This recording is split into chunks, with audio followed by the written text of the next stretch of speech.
Yo, what's up guys? Welcome back to another episode of the Blurpo S2. And today we're going to talk about why I swapped the F22 in. Well, let's get into it. Let me show you the heart transplant I had to go through. We did heart surgery on this mug a couple months ago. So let's get into it.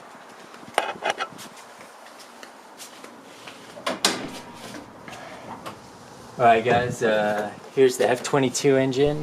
This is an original AP1 car, but now it's the AP1.5 Plus.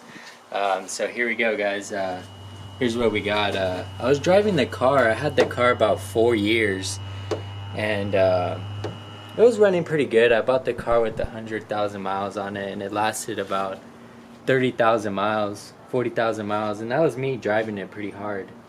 And about let's say last summer, when I used to live in the Bay Area, I was driving it on the freeway and I was pushing it pretty hard, and I noticed when I got home that I was reversing and my oil light came on for a second and the car stumbled. And so I ended up having to do research, and I ended up reading that pretty much that my bearings were going out. So I was like, fuck, you know, like that's a lot of money. So I talked to my buddies, to one of the guys here in Central Cal, S2K Ricky, and he told me about why don't I just swap over the 04, 05 AP2 engine instead of rebuilding the AP1, because that'll be pretty much a lot of work. So I ended up finding one of my buddies here in town, Daniel. He used to have S2000. Somebody rear-ended him. And you know, that sucks, but I'm glad I got the engine. Shout out to Daniel. here's the heart, bro. It's finally in there. So let's talk about the swap. What do you guys need? What do you guys need to do the swap? Well, first of all, what you need a lot of tools. This shit is a pain in the ass doing. If you've ever done engine swaps, then you'll be fine. But let me just tell you, it's a bitch doing this. Okay, so you pretty much have to bolt the motor mounts, bolt the drive shaft, pull the transmission off. All of it taking apart wasn't that bad. Putting it back in was pretty difficult though.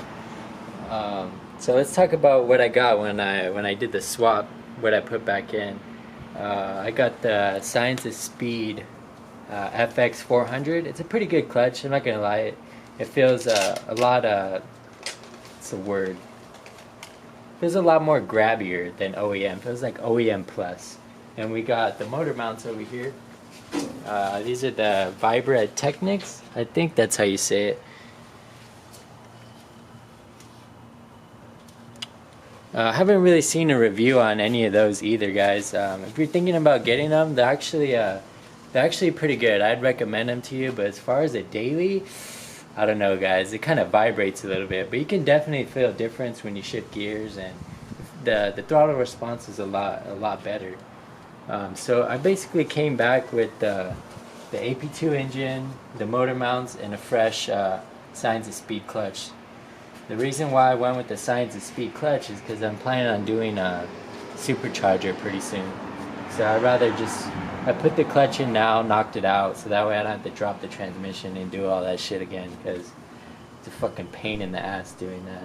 So, alright guys, we're rolling in the in the S2000 AP 1.5 Plus. Tell you guys how the car feels. It feels pretty good. Give you guys a little video on. There's kids in the road. You don't want to run over any little kids or anything. Gotta slow down. You don't want to pop VTEC in the head. Alright, yeah guys, so this is how it feels. I'm on the AP1 ECU right now, and it still can rev up to 9,000. I really don't rev it up that high though, because I'm not trying to blow the engine or fuck anything up, because it is a lot of work. But I've punched it a few times, probably to around 8,700, 8,800, and it pulls pretty nice. But for the most part, I drive it pretty cool. And I know there's something you guys want to know, because I was curious about it too. There's something everybody talks about, all the S2000 owners. oh, what makes more power, the AP1 or the AP2? And having experienced both, guys, I'm gonna be honest with you guys. I mean, you could take it or leave it, but this is just for me. Honestly, guys, the AP2 makes more power. I can feel that shit. Low end and the top end. It just feels way more consistent. Because when I had the AP1 engine, sometimes it felt fast, sometimes it felt slow. It was like boggy and shit, you know? But this one's like really consistent. Like, it just goes.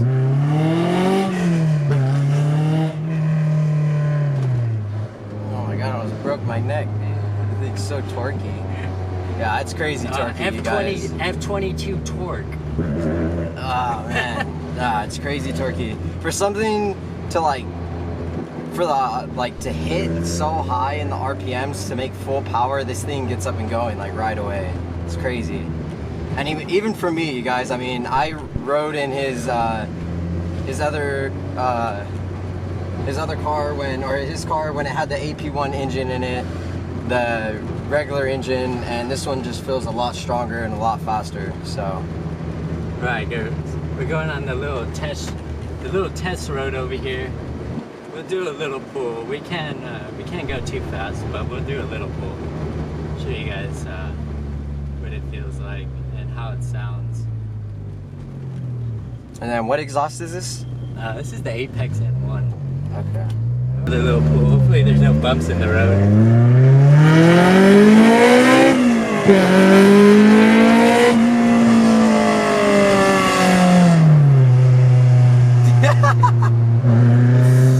But you take it so hard, dude. It's so hard it messed up the camera. Alright guys, we're back in the neighborhood. It's time to drive like a grandma now because my car is loud as fuck. You know, I'm not trying to piss off the neighbors or anything. So let's drive like a good S2000 owner would. It's like, oh, yeah. Oh my god, Jesus. Alright guys, that's it. This car's too loud. I'm barely going like 10-50 miles an hour, but it sounds like I'm going a million miles an hour. No, I'm sure you guys know. If you guys want to put exhaust on your car or test pipe, just know it's going to be loud as fuck. If you're not into that, don't put the test pipe and don't put single exhaust.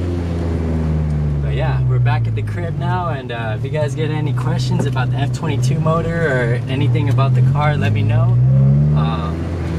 Yeah, if I can help you guys out with anything, I will. Alright guys, till the next time.